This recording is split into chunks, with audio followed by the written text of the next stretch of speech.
আসসালামু আলাইকুম ওয়া রাহমাতুল্লাহি ওয়া বারাকাতুহু। বন্ধুরা, আজকে আমরা আসলাম অনেকদিন পরে আপনাদের সাথে। আমরা যে রাসূলুল্লাহ সাল্লাল্লাহু আলাইহি সাল্লামের জীবন নিয়ে আলোচনা করেছিলাম। গত কনটেন্টে আমরা খন্দকের যুদ্ধের কথা আলোচনা করেছিলাম। খন্দকের যুদ্ধ পঞ্চম হিজরিতে হয়েছিল। আজকে আমরা হুদায়বিয়ার সন্ধির বিষয়ে সংক্ষিপ্ত কিছু আলোচনা করব ইনশাআল্লাহ, যদি আল্লাহ পাক তৌফিক দেন।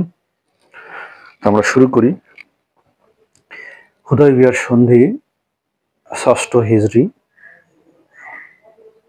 অনুষ্ঠিত হয় হুদায়বিয়া নামক জায়গায়। কুরাইশদের সাথে মুসলমানদের একটা সন্ধি হয়। এই সন্ধিকে হুদায়বিয়ার সন্ধি বলে, যেহেতু জায়গাটার নাম ছিল হুদায়বিয়া। এবং এই জায়গাটা মক্কা মক্কার পশ্চিম পাশে 15 কিলোমিটার দূরে এই জায়গার অবস্থান। ষষ্ঠ হিজরিতে রাসূলুল্লাহ সাল্লাল্লাহু আলাইহি সাল্লাম স্বপ্ন দেখেন যে উনি উমরা করতেছেন, তওয়াফ করতেছেন, কুরবানি করতেছেন মক্কাতে। তো স্বপ্ন দেখার পরে উনি সাহাবীদের সাথে এই স্বপ্ন কথা উনি শেয়ার করেন এবং ইচ্ছা পোষণ করেন যে উনি সাহাবীদেরকে নিয়ে উমরায় যাবেন এবং এই স্বপ্নটাকে বাস্তবায়ন করবেন। আর নবীদের স্বপ্ন সাধারণত এক ধরনের ওহী। নবীদের স্বপ্ন সচরাচর ওহী হয়। তো রাসূলুল্লাহ সাল্লাল্লাহু আলাইহি সাল্লাম সাহাবীদেরকে দাওয়াত দেন ওনার সাথে এই সফরে সঙ্গী হওয়ার জন্য। তো মোটামুটি 1400 সাহাবী মদিনা থেকে রাসূলুল্লাহ সাল্লাল্লাহু আলাইহি সাল্লাম রওনা দেন মক্কার উদ্দেশ্যে। কিছু সাহাবী আসে নাই আর কি, গিফারি গোত্র, খাজাই গোত্র কিছু সাহাবী, মানে এক ধরনের ভয় কারণে ওনারা যোগ হয় নাই। কারণ 1 বছর আগে খন্দকের যুদ্ধ সম্পন্ন হয় এবং খন্দকের যুদ্ধে কুরাইশের নেতা আবু সুফিয়ান ঘোষণা করে গিয়েছিল যে খুব শীঘ্রই তারা আবার আসবে এবং মদিনার উপরে আক্রমণ করবে। এখন এই মুহূর্তে যদি মদিনার লোকেরা মক্কায় চলে যায়, তাহলে তো মক্কার লোকেদেরকে তারা আক্রমণ ছাড়া আর কিছু করবে না।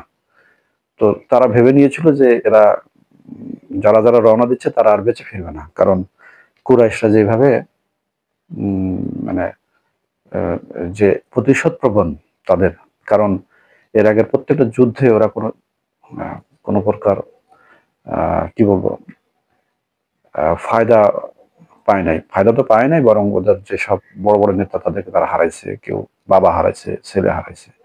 তো দ্যাটস ওয়াই অনেক সাহাবী, বিভিন্ন গোত্রের সাহাবী, মদিনা আনসারী সাহাবী বিশেষ করে, ওনারা এই সফরে রাসূলুল্লাহ সাল্লাল্লাহু আলাইহি ওয়াসাল্লাম সঙ্গী হননি।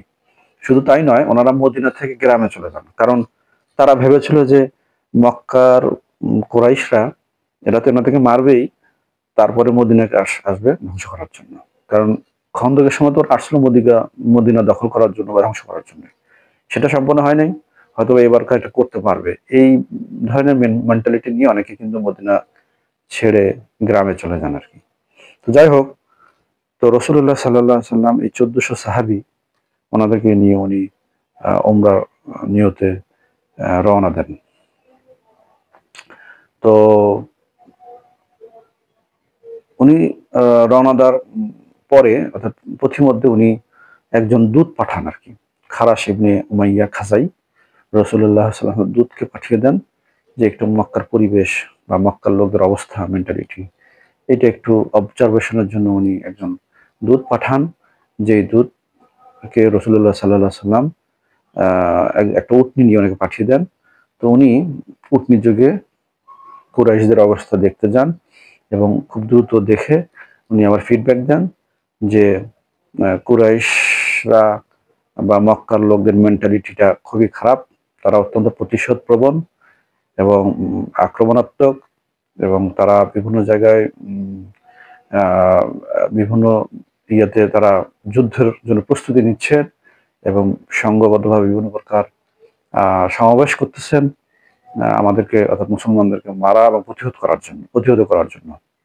তো এই খবর রাসূলুল্লাহ সাল্লাল্লাহু আলাইহি ওয়াসাল্লামকে এই দূত খারাস ইবনে উমাইয়া উনি দেন এবং এও জানতে পারেন যে ইতিমধ্যে খালিদ ইবনে ওলীদ প্রায় ৮০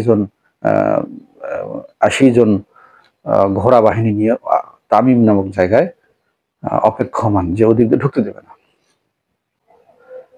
তামিমের জায়গায়, তামিম হচ্ছে মানে মক্কা থেকে মোটামুটি 1500 কিলোমিটার হয়তোবা মক্কার থেকে উত্তর দিকে আর কি, 1500 কিলোমিটার উত্তরে। এখানে ওরা অবস্থান নিচ্ছে যে জানে যে মদিনা থেকে আসলে ওরা এদিক দিয়ে ঢুকবে। That's why Khalid bin Walid উনি তখনও মুসলমান হননি, উনি সেনাপতি হিসেবে ওই 80 জনের দায়িত্বে ছিলেন এবং অপেক্ষমান ছিলেন যে অবস্থায় ওরা আসুক, এখানে দিনে হোক রাতে হোক যখনই আসুক, তারা এনি হাউ মুসলমানদের আক্রমণ করবে এবং আমাদের নবী মুহাম্মদ সাল্লাল্লাহু আলাইহি ওয়াসাল্লামকে মারবেন আর কি, নাউজুবিল্লাহ।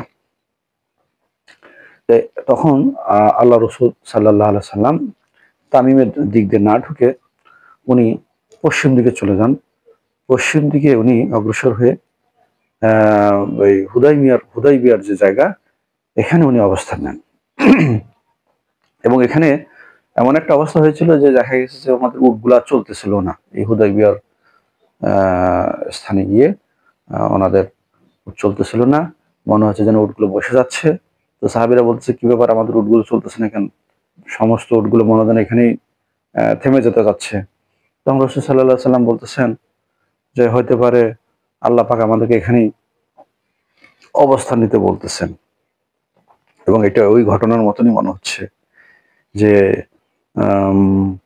যখন আবরার এসেছিল মক্কা আক্রমণ করার জন্য হাতি বাহিনী নিয়ে, এবং হাতিরা আর সামনে অগ্রসর হতে চাচ্ছিল না, তো মনে হচ্ছে আমাদেরও ওরকম, যে আমাদের উটগুলো আর সামনে অগ্রসর হতে চাচ্ছে না, এখানেই বসে যেতে চাচ্ছে। আচ্ছা ঠিক আছে, আমরা এখানে অবস্থান নেই, এই বলে রাসূলুল্লাহ সাল্লাল্লাহু আলাইহি ওয়াসাল্লাম এই হুদাইবিয়া নামক জায়গায় অবস্থান নেন। এবং উনি আর একটা দূত হিসাবে উনি প্রথমে ওমর ফারুক রাদিয়াল্লাহু আনহুকে পাঠাতে চাচ্ছিলেন, যে ওমর ফারুককে দেখে আসুক যে কি অবস্থা ওখানে। তো ওমর ফারুক রাদিয়াল্লাহু বলতেছেন যে হুজুর, আমার মনে হয় এখানে এই আমাকে না পাঠিয়ে এখানে ওসমান রাদিয়াল্লাহু আনহু ওনাকে পাঠালে ভালো হবে, কারণ আবু সুফিয়ান তোর চাচাতো ভাই, তাছাড়া ওনার বংশেরই বেশিরভাগ লোক ওখানে আছে, ইভেন খালিদ ইবনে ওলীদ ওনার বংশেরই লোক। তো রাসূলুল্লাহ সাল্লাল্লাহু আলাইহি ওয়াসাল্লাম ওনার এই পরামর্শটা গ্রহণ করলেন। অতঃপর হযরত ওসমান গনি রাদিয়াল্লাহু আনহু ওনার সাথে আরো 10 জন সাহাবীকে দিয়ে একটা জামাত করে ওনাদেরকে গিয়ে বোঝানোর জন্য পাঠান যে দেখো, আমরা এখানে কোনো যুদ্ধ করতে আসিনি, তোমরা ইচ্ছে করলে এসে আমাদেরকে দেখতে পারো যে আমাদের ড্রেস আপ, আমাদের সাথে কোরবানির উট, আমরা উটগুলোকে এভাবে চোটের মধ্যে আঁচড় দিয়ে রেখেছি। মানে ওই জামানায় একটা জাহেলিয়াতের একটা ইয়ে ছিল, একটা ট্রেডিশন ছিল যে যেসব উট কোরবানির জন্য সিলেক্ট করা হয় তাদেরকে এরকম চোটের মধ্যে আঁচড় দেওয়া হয়। তো ওটা তো ওনারা যাতে বুঝতে পারে যে আমরা আসলে সত্যি এখানে ওমরার উদ্দেশ্যে এসেছি, আমরা কোনো যুদ্ধের জন্য আসিনি, শুধু ওমরা করে আমরা চলে যাব, আমাদের সাথে কোরবানির উটও আছে এবং কোরবানির উটে আমরা অলরেডি দাগ দিয়েছি, আমাদের শরীরে ইহরাম বাঁধা। এই জিনিসগুলো বোঝানোর জন্য ওসমান রাদিয়াল্লাহু আনহু যখন গিয়েছিলেন, তখন আবু সুফিয়ানের সাথে সাক্ষাৎ হয়। আবু সুফিয়ানের সাথে সাক্ষাৎ হওয়ার পরে উনি ওনাকে সবকিছু খুলে বলেন বিস্তারিত। আবু সুফিয়ান মানে ওনার কথা শোনার পরে বলল, ওসমান, তুমি যেহেতু আমার চাচাতো ভাই, কাজিন হও, তুমি যেহেতু আসছো এখানে, তুমি একটা কাজ করো, তুমি তওয়াফ করো, তুমি মক্কা ঘর তওয়াফ করো, তওয়াফ করে তুমি চলে যাও, আমরা ওনাদেরকে তওয়াফ করতে দিব না। তো ওসমান রাদিয়াল্লাহু আনহু বলতেছেন, আমি রাসূলুল্লাহ সাল্লাল্লাহু আলাইহি সাল্লামের আগে তো তওয়াফ করতে পারি না। হ্যাঁ, রাসূলুল্লাহ সাল্লাল্লাহু আলাইহি সাল্লামের আগে আমি কিভাবে তওয়াফ করি? হ্যাঁ, এই কথা আমি গ্রহণ করলাম না। আমি আমার পক্ষ থেকে আমার যে বার্তা তোমাদেরকে বললাম, তুমি চিন্তা করো, আমি এখন ব্যাক করতেছি। অতঃপর ওনাকে আর ব্যাক করতে দেওয়া হলো না। যখন উনি প্রত্যাখ্যান করলেন তওয়াফ করবেন না, তখন সাথে সাথে আবু সুফিয়ান, ওসমান গনি রাদিয়াল্লাহু আনহু এবং ওনার সাথে আরো 10 জন যে সাহাবী ছিল তাদের সবাইকে উনি গ্রেফতার করলেন, বন্দী করলেন আর কি। এখন ওনাদের এই বন্দির ঘটনাটা এক ধরনের মানে গুজবের মতন চারিদিকে ছড়িয়ে যায় যে ওসমান গনি রাদিয়াল্লাহু আনহু এবং ওনার সাথে যে 10 জন ওনাদেরকে হত্যা করা হয়েছে। এই ধরনের একটা গুজব মক্কা থেকে ছড়ানো হয় এবং এটা হুদায়বিয়া পর্যন্ত পৌঁছে যায়। সেখানে আমাদের নবী মুহাম্মদ সাল্লাল্লাহু আলাইহি ওয়াসাল্লাম ওনার কাছে পৌঁছানো হয় এবং 1400 যে সাহাবী ছিলেন তাদের কারো যখন পৌঁছে যায় তখন তখন সাহাবীরা অত্যন্ত ক্ষুব্ধ, অত্যন্ত রাগান্বিত এবং সবাই এক ধরনের প্রতিজ্ঞাবদ্ধ যে আমরা ওসমান গনির প্রতিশোধ না নিয়ে এই জায়গা ছাড়ব না।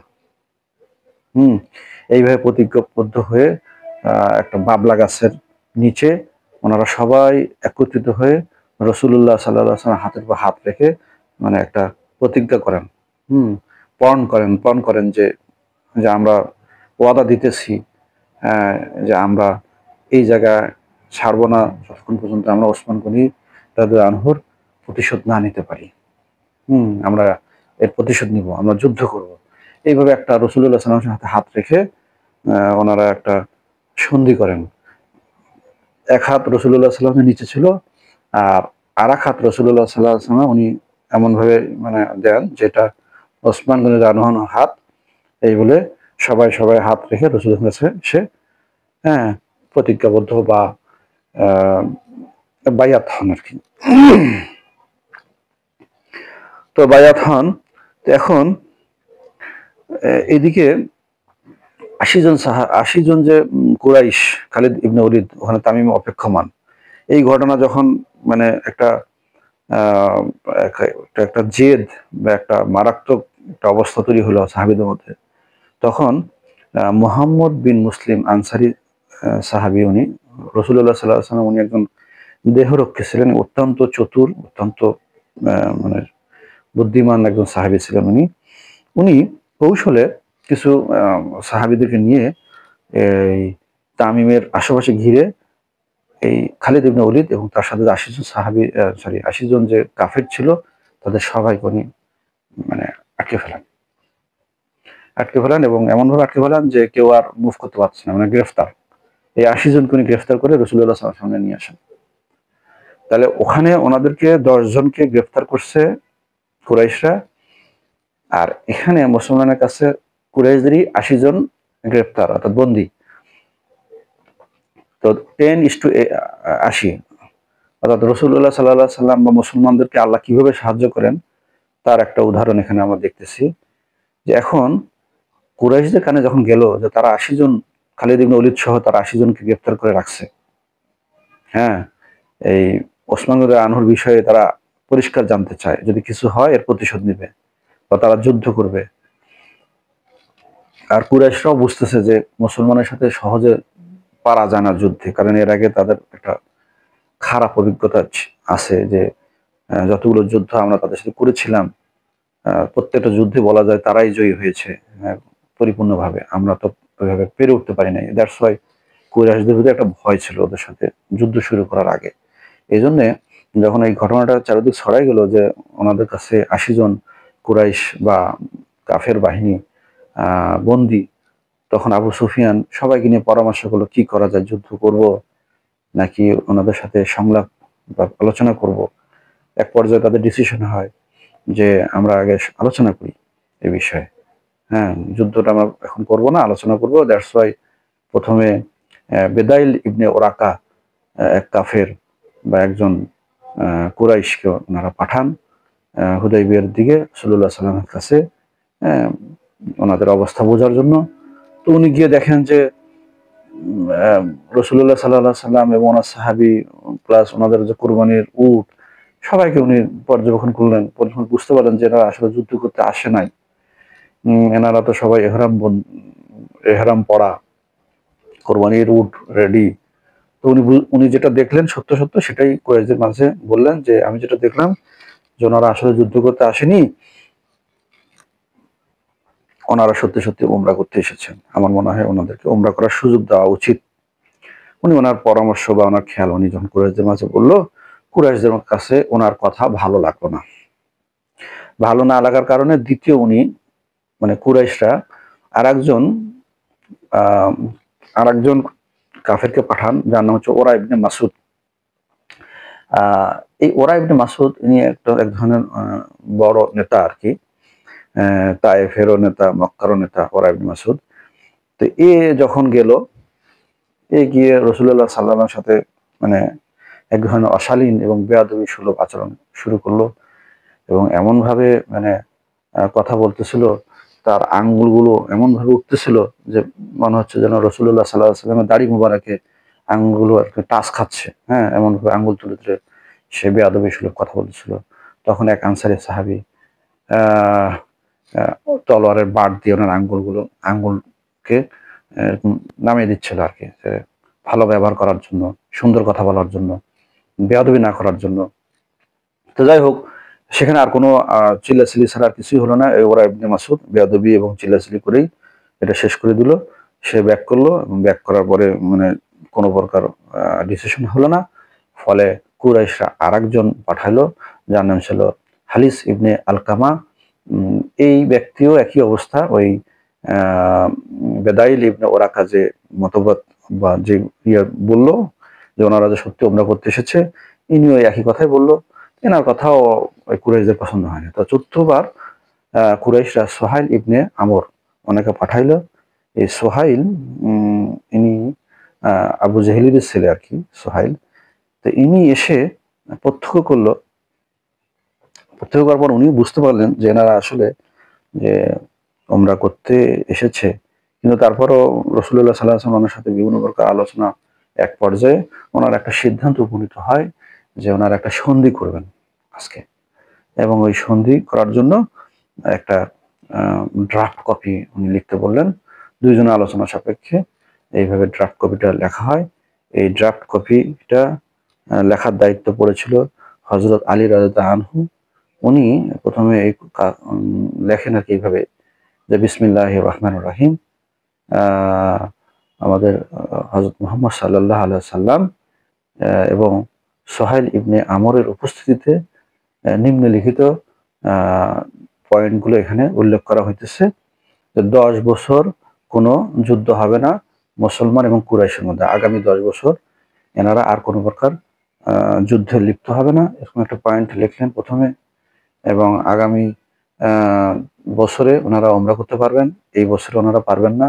আগামী বছর ওনারা 3 দিনের জন্য মক্কাতে ঢোকার সুযোগ পাবেন, এবং ওই সময় ওনাদের কাছে কোনো প্রকার অস্ত্র থাকবে না, শুধু তলোয়ার ছাড়া। তাও তলোয়ারটা আবার খোলসে ভিতরে ঢোকানো থাকবে, মানে খোলা তলোয়ার কেউ আনতে পারবে না। এরপরে আর একটা কথা লিখলেন সন্ধির মধ্যে যে কেউ যদি মুসলমান হয়ে মক্কা ত্যাগ করে মদিনায় আশ্রয়ের জন্য চলে যায়, তাহলে মদিনাবাসী তাকে সদায়িত্বে মক্কাতে আবার ফেরত দেবে। কিন্তু মদিনার লোক যদি কেউ মক্কায় আসে, মক্কার লোক ওনাদেরকে ফেরত দেবে না। এই ধরনের কিছু কথা সন্ধির মধ্যে লেখা ছিল আর কি। তো যাই হোক, যখন সোহাইল কথাগুলো পড়তেছিলেন, তখন প্রথমেই সে ধরে বললেন যে আমি এই সন্ধিতে সাইন করব না। কেন? যে বিসমিল্লাহির রহমানির রহিম কেন লেখা হয়েছে? আমরা মানে আগে থেকে যেটা লিখি আমাদের যুগে, আল্লাহুম্মা বিইসমিকা, হ্যাঁ, আমরা আমরা এটা লিখি আল্লাহুম্মা বিইসমিকা, এটা বলে আমরা যে কোনো কাজ শুরু করি। আমরা আল্লাহকে মানি, কিন্তু আমরা আল্লাহুম্মা বিইসমিকা লিখি। আমরা তো বিসমিল্লাহির রহমানির রহিম এটা তো চিনি না, এটা কাটতে হবে। তো আর কি রাসূলুল্লাহ সাল্লাল্লাহু আলাইহি ওয়াসাল্লাম অর্ডার দিলেন আলী রাদিয়াল্লাহু আনহুকে যে ঠিক আছে আলী, এটা কেটে দাও। তো সাহাবীরা একটু ক্ষুব্ধ, যে রাগান্বিত, যে কি ব্যাপার, আমাদের এটা কোরআনের কথা, এটা কেন কাটবো? হ্যাঁ, অনেকে একটু আওয়াজও দিচ্ছিল যে আমরা এটা কাটবো না। তো এইদিকে আল্লাহ পাক বারবার ওহী পাঠাচ্ছেন রাসূলুল্লাহ সাল্লাল্লাহু আলাইহি ওয়াসাল্লামের কাছে যে ওনারা যাই লেখুক আপনি এই সন্ধিটা সম্পন্ন করেন, ইনানিয়াহু আজকে। ওনারা যা লেখে আপনারা সবগুলো মেনে নেন, আপনাদের পক্ষ না হলেও মেনে নেন। মানে আল্লাহর সাথে রাসূলুল্লাহ সাল্লাল্লাহু আলাইহি ওয়াসাল্লাম সরাসরি একটা যোগাযোগ হচ্ছে জিবরাইল আলাইহিস সালামের মাধ্যমে। কিন্তু সাহাবীর এটা বুঝতেছিল না। ওনারা বারবার বলতেছে, কি ব্যাপার, আমরা এগুলো মেনে নেবো কেন, এগুলো তো জুলুম, আমাদের কোরআনের আয়াত কেন কাটবে? তারপরে 2 নম্বর হচ্ছে আবার বলতেছে যে আমি এটা যখন কাটলো, বিসমিল্লাহির রহমানির রহিম কাটে আল্লামা বিসমিকে লিখলো, 2 নম্বর পয়েন্ট আবার এসে ধরলো সোহেল, যে আমি এখানে সাইন করবো না। কি হলো আবার, যে এখানে কেন লেখা হয়েছে হযরত মুহাম্মদ সাল্লাল্লাহু আলাইহি ওয়াসাল্লাম, ওনাকে তো আমরা নবী মানি না, ওনাকে নবী মানলে তো এই সন্ধির দরকার ছিল না, এত গন্ডগোল ছিল না। ওনাকে এখানে লিখতে হবে উনি আব্দুল্লাহর ছেলে মুহাম্মদ। এটা এখন সাহাবীরা মানে কোনোভাবেই মানতে নারাজ। বিশেষ করে সাদ ইবনে ওবাদা, এক আনসারী নেতা, উনি তো চিৎকার করে উঠছেন, আলী আপনি কাটবেন না, খবরদার, ওখানে রাসূলুল্লাহ সাল্লাল্লাহু আলাইহি ওয়াসাল্লাম যেটা লিখছেন হযরত মুহাম্মদ সাল্লাল্লাহু আলাইহি ওয়াসাল্লাম ওইটাই থাকবে, এটা কাটবেন না আপনি। উনি গিয়ে হাতটা চেপে ধরছেন আর কি। এক পর্যায়ে রাসূলুল্লাহ সাল্লাল্লাহু আলাইহি ওয়াসাল্লাম বলতেছেন, আলী তুমি আমারে দেখাও এটা কোথায় লেখা আছে, আমার এই নামটা আমি নিজে কাটবো। তো সে অবস্থায় মানে যদিও সাহাবীরা মানতে নারাজ, তারপরে রাসূলুল্লাহ সাল্লাল্লাহু আলাইহি ওয়াসাল্লামের কাছে বারবার চাপ আসতেছে যে যেভাবে হোক এই সন্ধিটা সম্পন্ন করেন। তখন রাসূলুল্লাহ সাল্লাল্লাহু আলাইহি ওয়াসাল্লামকে যখন ওই হাত দিয়ে দেখায় দেওয়া হয় যে এইখানে আপনার নাম, তো রাসূলুল্লাহ সাল্লাল্লাহু আলাইহি ওয়াসাল্লাম নিজে কলম দিয়ে ওই ওনার নামটা কেটে দেন আর কি। এরপরে যখন সন্ধিতে লেখা হয় যে মক্কার লোকেরা, মক্কা কেউ ভাই, কোনো ভাই মুসলমান হয়ে মদিনায় গেলে সেটা মদিনার লোকরা আবার ফেরত দিতে বাধ্য, আর মদিনার লোক মক্কায় আসলে মক্কার লোকটা ফেরত দেবে না, এটা কোন ধরনের মানে এটাও সাহাবীরা মানবে না। এখানে সাহাবীদের মধ্যে মনে করেন একটা হই হুল্লার উঠে গেল যে আমরা এই ধরনের কেন এই রাসূলুল্লাহ সাল্লাল্লাহু আলাইহি সাল্লাম কেন এই সন্ধিতে সাইন করতেছেন, হ্যাঁ কেন ওদের কথাগুলো মেনে নিচ্ছেন। হ্যাঁ, সাহাবীদের মধ্যে নানান মানে একটা কথোপকথন হচ্ছিল আর কি। বিশেষ করে হযরত ওমর রাদিয়াল্লাহু আনহু অত্যন্ত রাগান্বিত অবস্থায় ওই সময় ছিলেন। হ্যাঁ, তো এক পর্যায়ে এটা সাইন সম্পন্ন হয়, যেহেতু এখানে আল্লাহর সাথে সরাসরি যোগাযোগ আমাদের নবী হযরত মুহাম্মদ সাল্লাল্লাহু আলাইহি ওয়াসাল্লামের, এটা তো করতেই হবে। তো এটা দুই পক্ষে এটা সাইন হয়। সাইন হওয়ার পরে হঠাৎ করে এদিকে সোহাইলের এক ছেলে আবু জান্দাল, এ আবার মুসলমান হয়েছিল। সে বন্দী ছিল, কোনোভাবে জানতে পারছিল মুসলমানরা হুদাইবিয়ার ওখানে আছে। সে কোনোভাবে বন্দী অবস্থা থেকে মুক্ত হয়ে বা লুকিয়ে মুক্ত হইয়া পালাইয়া সে আস্তে আস্তে মক্কা নিচের দিকে স্থল থেকে ধীরে ধীরে এই হুদাইবিয়ার এলাকায় গিয়ে রাসূলুল্লাহ সাল্লাল্লাহু আলাইহি ওয়াসাল্লামের সামনে গিয়ে হাজির। এখন ওখানে আপনার ওর বাবা সোহাইল, কি বাবা তুমি এখানে কেন? আমি যাব না, আমি ওনাদের সাথে থাকবো, আমি মুসলমান হয়েছি। এখন সোহাইল বলতেছে যে আমার ছেলেকে ফেরত দেন, যেহেতু আমাদের এই সন্ধিতে লেখা, এখনই যদি আপনারা সন্ধি মানে ভেঙে ফেলান সন্ধির কথাগুলো, তাহলে তো আমাদের এই সন্ধি করার কোনো মানে হয় না, এটা ছিঁড়ে ফেলা ছাড়া কোনো উপায় নেই, আমরা এই সন্ধি মানবো না। তখন রাসূলুল্লাহ সাল্লাল্লাহু আলাইহি ওয়াসাল্লাম বারবার বলতেছিল যে সোহাইল, তোমার ছেলেকে আমার কাছে আশ্রয় দাও, আমি তোমার ছেলেকে আমি আশ্রয় দিতে চাই, তুমি আশ্রয় দাও, তুমি অনুমতি দাও, সে আমার কাছে আশ্রয় থাক। এরকম একবার, দুইবার, তিনবার বলার পরে সোহাইল এসে তো এই তার ছেলেকে থাপড় মেরে জোর করে রাসূলুল্লাহ সাল্লাল্লাহু আলাইহি ওয়াসাল্লাম কেড়ে নিয়ে চলে গেলেন, যে আপনার আশ্রয়ের দরকার নেই আমাদের, এই বলে আর কি সে তার ছেলেকে নিয়ে চলে যান। এটা দেখে অত্যন্ত ব্যথিত সাহাবীরা, যে আমাদের ভাই আমাদের কাছে আসলো, হ্যাঁ তাকে আমরা স্থান দিতে পারলাম না, তাকে আমাদের কাছে কেড়ে নিয়ে গেল, এটা কোন ধরনের সন্ধি হইল।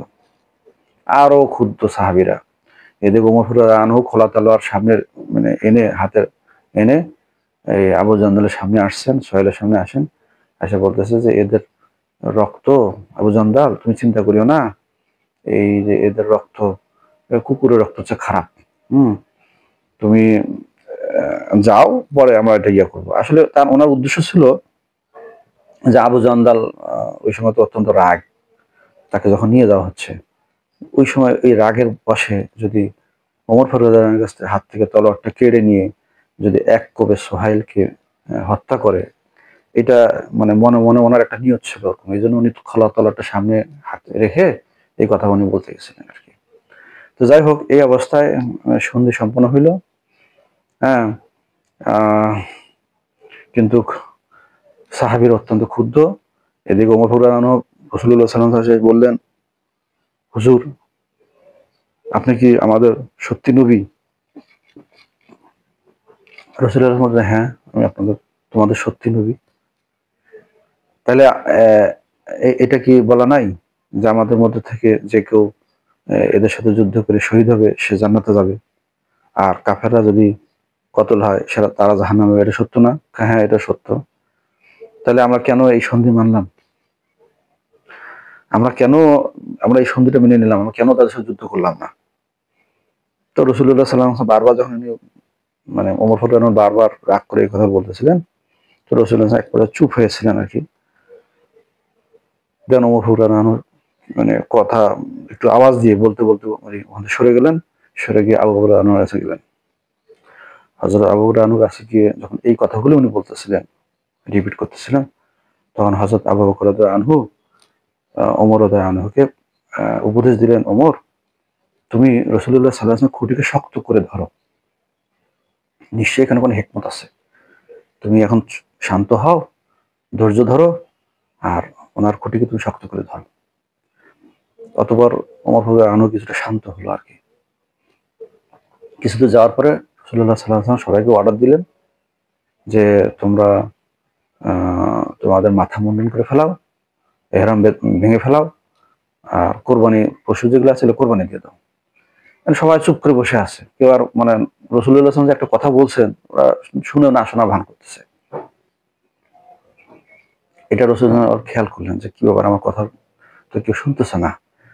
তখন উনি ওনার ঘরে গিয়ে ওনার সাথে ওনার বিবি সালমা, উম্মে সালমা রাদিয়াল্লাহু আনহা উনি ছিলেন। উনি ওনাকে নিয়ে ওনার কাছে গিয়ে উনি শেয়ার করলেন যে আমার সাথীরা তো কেউ আমার কথা শুনতেছে না। তাদেরকে বললাম মাথা মুন্ডন করার জন্য,